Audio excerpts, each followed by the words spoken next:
Well, back in August 2022, we began the book of Genesis with the following words.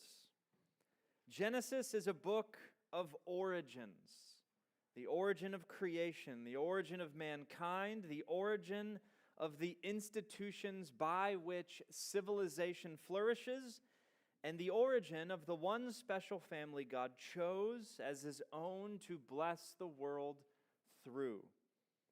And transcending all these beginnings and origins is God Himself, who has no beginning or origin. Indeed, if we possessed a Bible without the book of Genesis, we would be in a house with no foundation. We would have no proper doctrine of God if there's no Genesis. We'd have no doctrine of creation if there's no Genesis. We would have no beginnings of the covenant if there's no Genesis. No doctrine of man if there's no Genesis. No genealogy in Matthew or Luke if there's no Genesis. And no substantial use of Adam and Abraham in Paul if there's no Genesis. And perhaps most potent, we would have no understanding of a future better than Eden in Revelation if we didn't first see the perfect Eden in Genesis. How like God to write a story that begins perfect and ends better. So here we are today, almost 2 years later, finally coming to the end of this first and wonderful book in the Bible. Personally speaking, two things have stood out to me the most in these 2 years together. I have been encouraged first at how messy and sinful the patriarchs and their families are. We've really seen this crew at their best, and that's been great and inspiring and encouraging, but we've really seen them at their worst, and that's also been great and encouraging, and reminds us that God's people have always been a very sinful and at times appalling people. We've always been in need of rescue and redemption, and even though these individuals lived in a vastly different culture and time than we do, how much in common have we seen that we have with them? That's first. Second, I have been so encouraged and surprised at how powerfully and how frequently the gospel has made itself known in these 50 chapters. From many angles, through various circumstances, and by way of many people, we have beheld the gospel of Jesus Christ pastorally, doctrinally, and robustly more times than I would have imagined in these 50 chapters. Well, as we now come to the end, no surprise, we'll see those two things, the sinfulness of the people here in view and the glory of the gospel. Those two things are really on display as this book wraps up. There's many ways to divvy up this final chunk in Genesis. I've split it into three. So see the first heading, Jacob's death. This is chapter 49, verse 29. So remember, the chapter headings don't always coincide with, I think, the preaching portions. Chapter 49, 29 through 50, 13. Follow along as I read. Then Jacob commanded them and said to them, I am to be gathered to my people. Bury me with my fathers in the cave that is in the field of Ephron the Hittite, in the cave that is in the field at Machpelah to the east of Mamre, in the land of Canaan, which Abraham bought with the field from Ephron the Hittite to possess as a burying place. There they buried Abraham and Sarah his wife. There they buried Isaac and Rebekah his wife, and there I buried Leah. The field and the cave that is in it were bought from the Hittites. When Jacob finished commanding his sons, he drew up his feet into the bed and breathed his last and was gathered to his people. Then Joseph fell on his father's face and wept over him and kissed him. And Joseph commanded his servants, the physicians, to embalm his father. So the physicians embalmed Israel. 40 days were required for it, for that is how many are required for embalming. And the Egyptians wept for him 70 days. And when the days of weeping for him were past, Joseph spoke to the household of Pharaoh, saying, If now I have found favor in your eyes, please speak in the ears of Pharaoh, saying, My father made me swear, saying, I am about to die. In my tomb that I hewed out for myself in the land of Canaan, there you shall bury me. Now therefore let me please go up and bury my father. Then I will return. And Pharaoh answered, Go up and bury your father as he made you swear. So Joseph went up to bury his father. With him went up all the servants of Pharaoh, the elders of his household, and all the elders of the land of Egypt, as well as all the household of Joseph, his brothers, and his father's household. Only their children, their flocks, and their herds were left in the land of Goshen. And there went up with him both chariots and horsemen. It was a very great company. When they came to the threshing floor of Atad, which is beyond the Jordan, they lamented there with a very great and grievous lamentation, and he made a mourning for his father 7 days. When the inhabitants of the land, the Canaanites, saw the mourning on the threshing floor of Atad, they said, This is a grievous mourning by the Egyptians. Therefore the place was named Abel Mizraim. It is beyond the Jordan. Thus his sons did for him as he commanded them, for his sons carried him to the land of Canaan and buried him in the cave of the field at Machpelah to the east of Mamre, which Abraham bought with the field from Ephron the Hittite to possess as a burying place.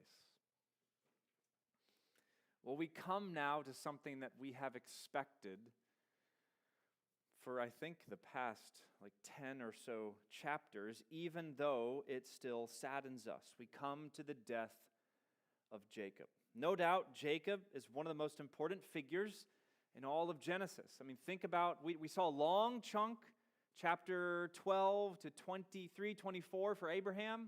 Isaac got a paragraph in the middle. And then the whole back half of Genesis has to do with Jacob. You think about the importance just in words and space given to this third patriarch ought to tell us something of his prominence. I mean, Abraham received the promise from God that God would make him a great nation. He had 2 sons that ended up separating, that had nothing to do with each other. Isaac then had 2 sons, and they didn't get along as well. It's not until Jacob and his 12 sons that this family will come into and turn into a nation. It's not until Jacob, until the promise made to Abraham starts to become a reality. Because in Jacob and in these sons that become the tribes, the family becomes the nation. And yet here we've come to his death. We see it occur at the ending paragraph of chapter 49. Jacob's final request is to be buried in the cave belonging to Abraham. There's so much to see here. It seems like legal speak. This is how Jacob came to acquire this piece of property from Ephron the Hittite. Oh, by the way, he acquired it to be a burying place. It won't let us forget this. It's ironic that even though this great promise has been made, this promised land is yours, the only piece this family actually at this time owns is this cave that they're all buried in. It's the only piece they own yet. But there's not only legal speak, there's sentiment here. There's fond affection here. Jacob mentions dear loved ones buried there already. Abraham, Sarah, Isaac, Rebekah, and Leah. Did you notice, though, in the reading of it? Abraham and his wife. Isaac and his wife, and Leah. Not wife. But though he doesn't call her a wife, remember she's the unloved spouse, Rachel was the beloved wife, he chooses to be buried and lie in death with Leah, not Rachel. I think he does this to identify not only with Leah, but with the family and with the covenant promises. Then he dies, and the promise that God made to Jacob in chapter 46 comes to pass, that Joseph would be the one to close his eyes in death. And then chapter 50 begins. In verse 1 to 3, we see Joseph react, I think, as a son ought to react at the death of his father. He falls over him, he weeps, he kisses him. This is a great display of affection. It tugs at the heartstrings the more you linger at it. And notice Joseph doesn't bury him right away. He has him embalmed, which I think is a synonym for mummification. This is what's going to happen to Joseph at the end of the chapter as well.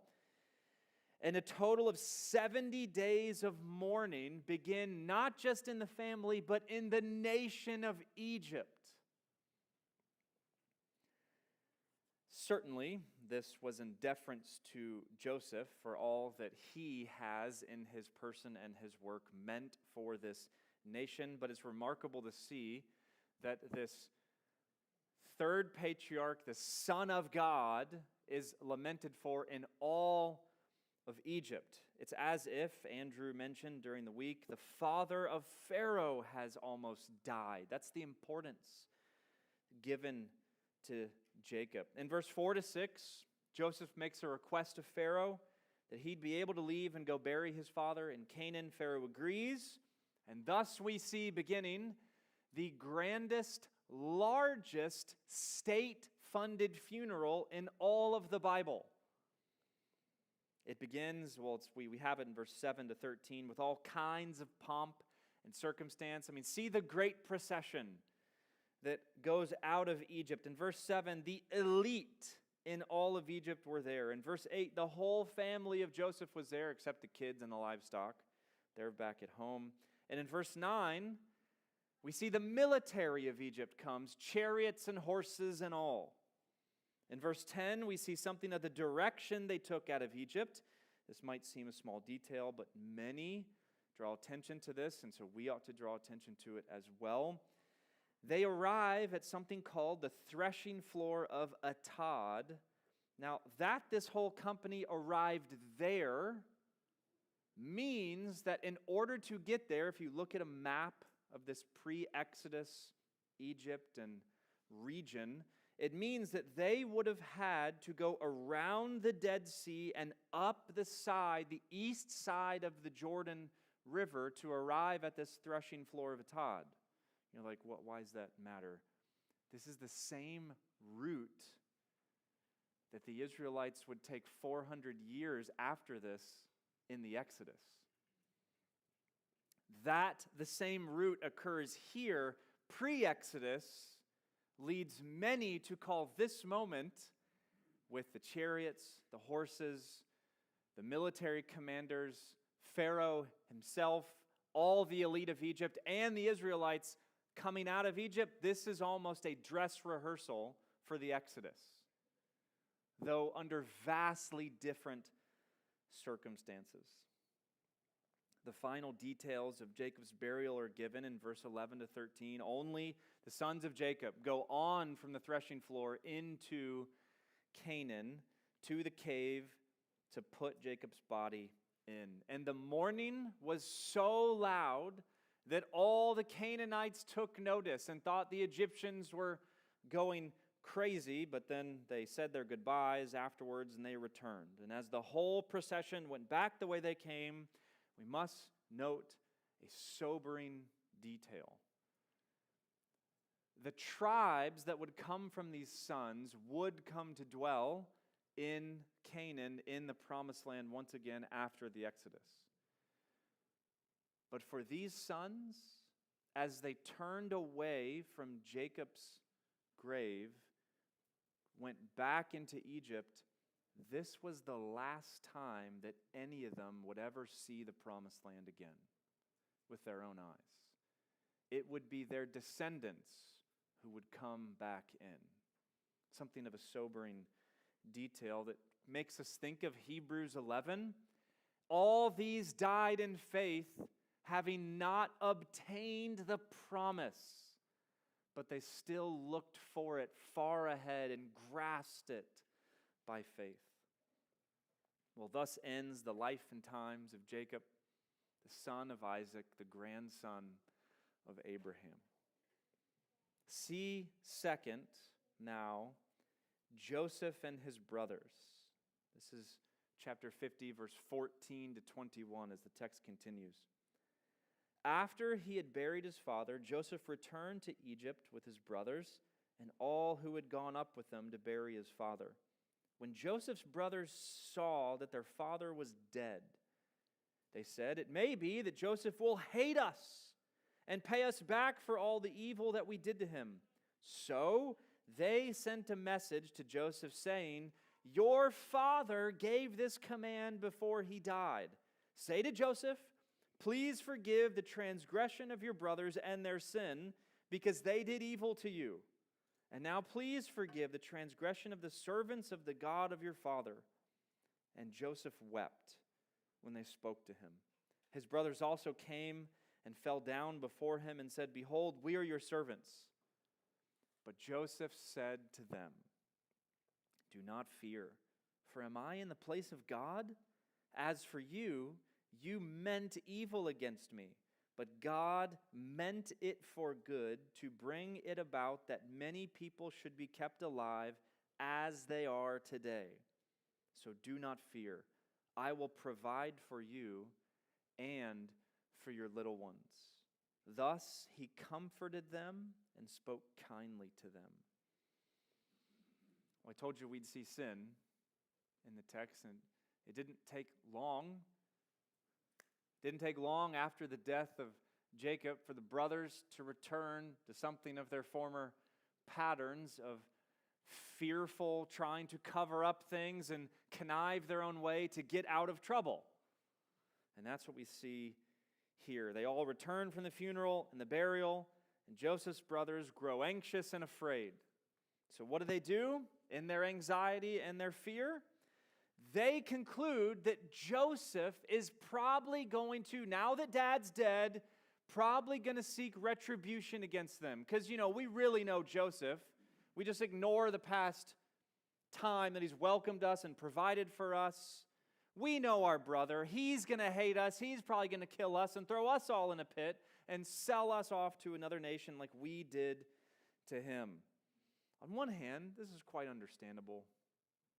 They've truly done wrong and done evil to Joseph in the past, and their consciences are clearly still feeling the weight of their former sins, as we can see here. But while on one hand it's understandable, on the other hand we ought to pity them for their reaction. Their sinful fear has changed their view of reality, has changed how they perceive reality. It's where, again, we need to make the distinction. Reality is reality. Perception, though it matters, is not reality. Reality is reality, not how you perceive it to be. The brothers perceive something to be true that's not true. But we ought to pity them because their sinful fear has really warped how they view their brother. And Joseph loves them, has shown them so much grace and so much mercy and so much provision and so much care. Yet in this moment, they don't remember any of that. They seem to have quite forgotten all of that. And so see what they do. They lie to Joseph, using dad's name, and make up this tall tale. Oh, by the way, let's write a letter to Joseph from dad and tell Joseph that dad wanted him to forgive us for what we did to him. Good plan. And so they do that. using their father's name, even though he's dead now, to try to seek forgiveness from Joseph's, even calling themselves servants of God, to try to wrap it in more pious or godly, devout terms. How's Joseph going to respond to this? He could respond in the way they fear, with retribution, with anger, with wrath, with justice. You did this to me, now I will do this to you. He could have responded like this. Maybe even the brothers think of this plan using Jacob's name like this because they recognize that Joseph holds Jacob so highly that if they say Dad told him to do this, then Jacob's going to obey Dad, even though he's dead. He's not there any longer. Joseph's still going to do it. But see what Joseph does. He does not execute retribution. He doesn't get angry. He doesn't stir up wrath or anything. Instead, he weeps for them. He weeps for them because I think he pities them, that they are so quick to believe the wrong things about him, and they're so slow to remember the right things about him. They're so quick to believe that he will respond in anger, and they're so slow to forget, or so quick to forget, so slow to remember all the provision and the welcome and the kind moments when they were reunited in tears without Jacob in Egypt when he was off back at home. Well, when his brothers finally work up the nerve to come before Joseph in verse 18, Joseph has 3 reasons for them on why they should not be afraid. First, in verse 19, Joseph says, "Do not fear. For am I in the place of God?" There might be a double meaning to this. He is in a very powerful position, a God-like position over them, being second in command over all of Egypt. He has great power to do what they're afraid of him doing. I don't think that's the main thrust here, though. I think the second thing we ought to see in this first phrase in verse 19 is more a reaffirmation of what he's already told them from chapter 45, verse 8. I'm here in this place because God sent me here. Not you, God sent me here on ahead of you. It was not you who did it. Ultimately, it's him who brought me here, and so don't be afraid. That's the first thing he says in verse 19. And second, in verse 20, we come to something that is one of the most famous moments in the entire Old Testament. Genesis 50:20, Joseph says, "As for you, you meant evil against me, but God meant it for good, to bring it about that many people should be kept alive as they are today." This verse is famous for good reason. Very famous for very good reason. It's one of the proof texts. It's a good word. It's not a bad word. One of the proof texts explaining God's sovereignty and his providence. And I think let's define this. Providence, rightly defined, is not talking about God knowing things beforehand, but talking about how God works in upholding, sustaining, guiding, providing for, and governing all things. That's the work of providence. In his providence, we see God's control and care over all things. There is not a rogue molecule in the universe because God providentially governs everything and so orchestrates all according to his own sovereign pleasure. But more than just providence is in view here.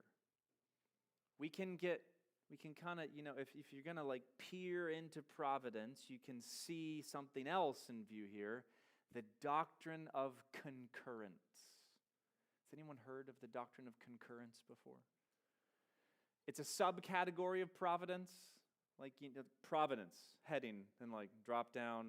Concurrence is one of the categories that falls underneath the umbrella of providence. Concurrence speaks of how God can bring His sovereign will to pass, not apart from the choices and actions of all humans, but through the choices and actions of all humans, regardless of them being good or bad. So there seem to be two streams from our point of view: God's will and the will of man. Well, the doctrine of concurrence is there to explain theologically how there's really only one stream. There's not two.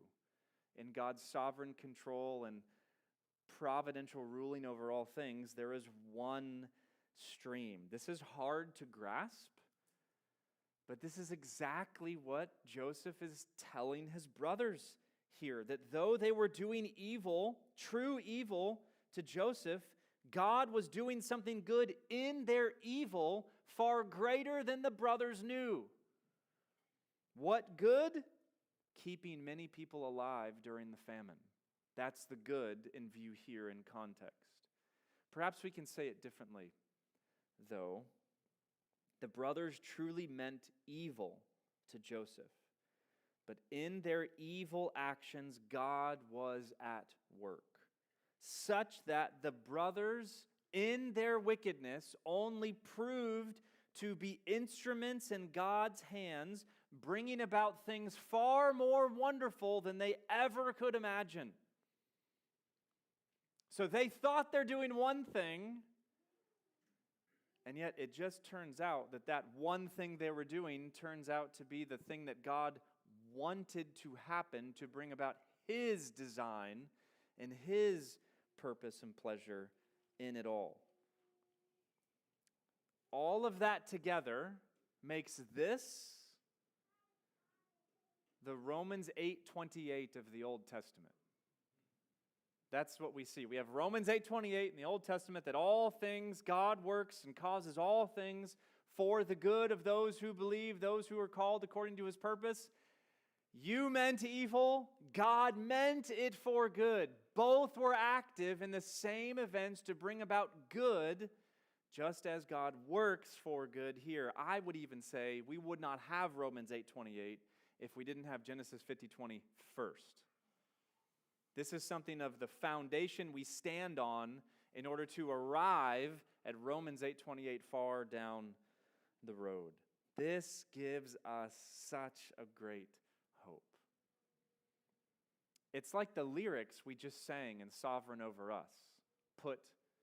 It's this scripture, these two scriptures molded together and then put to melody is what we sang. Here we learn not only that nothing happens to us in life that doesn't ultimately come from the hand of God, but we also learn that in all that God allows to come into our lives, in it, He has no wicked purposes for His children.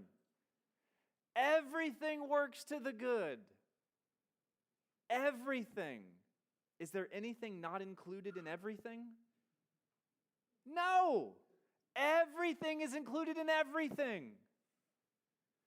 And that's the joy that we have here. So we have good reason to not despair in good times, in bad times, or any times that we have at all. That's the second thing Joseph tells his brothers to not fear. Third, in verse 21, Joseph tells his brothers, so, because of these first two things, do not fear. I will provide for you and your little ones. Not only does he remind them in verse 19 that he's in God's place, not only does he remind them in verse 20 of God's providence, but here in verse 21, he reminds them of God's provision. Place, providence, provision, all ought to lead in these brothers to not fear and to rest in the enjoyment and the provision and the abundance of Joseph. That's what they ought to do.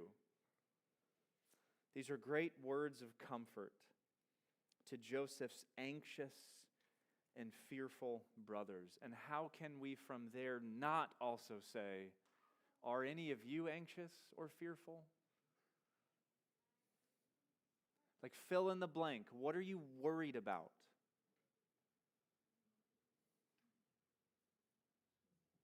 Let this verse ease you. Let it console you and comfort you. God intends to do that in it. He gave us this verse so that we would not fear, but trust and enjoy Him. In the midst of our lack, in the midst of our worry, in the midst of our concern, God has graciously and kindly provided verses like verse 20 to ease us and to lighten the load, while understanding that nothing can overburden Him. You can lean into this, or you can let the weight of your anxieties plague you. You have a choice in this. I often say in counseling and discipleship, or over coffee, if somebody is really burdened, there is really good time in life to pick up a bunch of weight and just put it on you. Like if you're doing squats, it's a great time to do that. You pick up a bunch of weight and just put it on you, and it's good for you. It's good for your back. It's good for your legs. It's good for all of you. You're doing that with all your worries, and it's not good for you. You have to make the choice to pick up that weight and carry it. And so sometimes my counsel is make a different choice. Choose to trust God instead of staring at your worries. This passage takes us there again and again and again. It needs to be embedded in our brains and our minds, on the back of our eyelids, so that we see it and live in light of it all our days.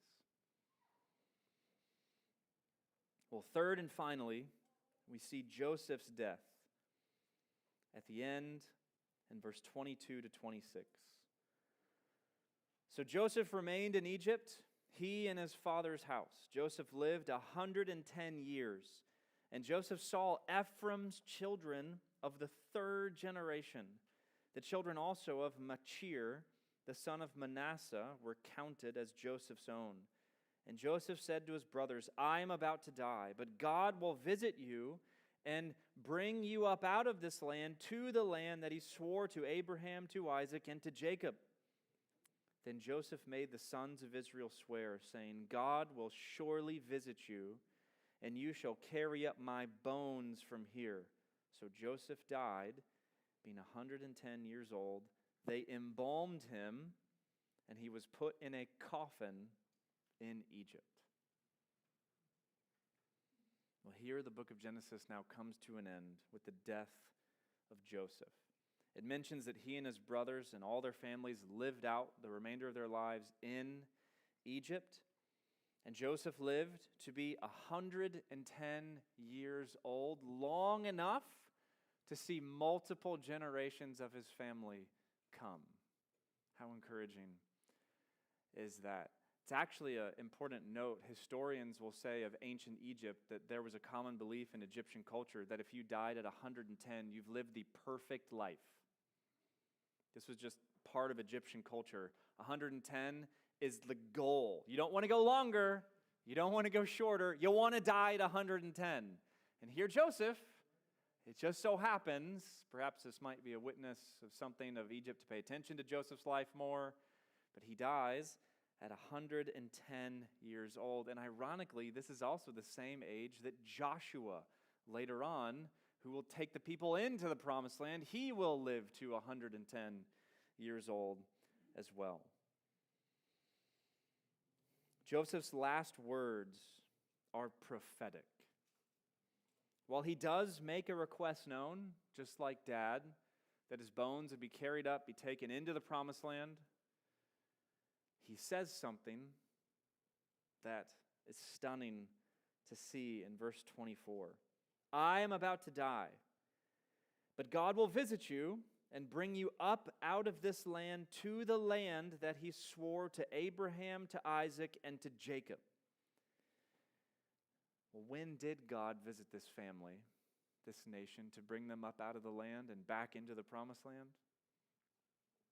The Exodus. How curious that the book of Genesis ends in hope, a hopeful prophetic statement that the Exodus will not only occur, but that the promise made to Abraham will be kept. And Genesis is over. Just like that. The first book of the Bible is done. And we have traveled, church, for 2 years from Eden to Egypt. Let's look at that pattern as we bring this moment to conclusion. The grand pattern of Genesis. What a journey this has been. God's people, just two of them, Adam and Eve, God's people began safe in Eden. And God's people ended, the big family that it was, safe in Egypt. What happened in between? Nothing, it seems, but a bunch of sin and mess and absolutely crazy, appalling wickedness. Yet despite all that, they're safe and secure in Egypt.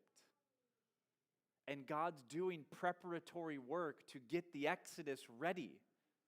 I mean, it takes 400 years, but God will bring these people out in his own good time. The lesson we ought to learn from this: safe, mess, safe. God's covenant promises are always secure. So God's people are always secure, even in the midst of that mess in the middle. And that's the lesson of Genesis, of the millions for us today. We were created in the image of God, Genesis 1. We were brought into this world as fallen sinners, Genesis 3. We will one day be safe in the greater promised land to come. But here we are in the in-between, in the waiting room. Our lives can truly be crazy at times. Very sinful at times. And all the sin that we bring with us, and all the sin of others that comes to us, both directions, we are contributors and we are contributed upon sin. It changes us. It impacts us. It takes its toll on us. But rather than leaving us despairing, it ought to give us a greater hope for the promised land to come. I mean, Hebrews 11 is chock full of statements about Abraham and Isaac and Jacob and Joseph even, that these all died in faith, not obtaining the promises that were made to them, but they welcomed them at a distance, as it was for them because of the gospel, so it is with us.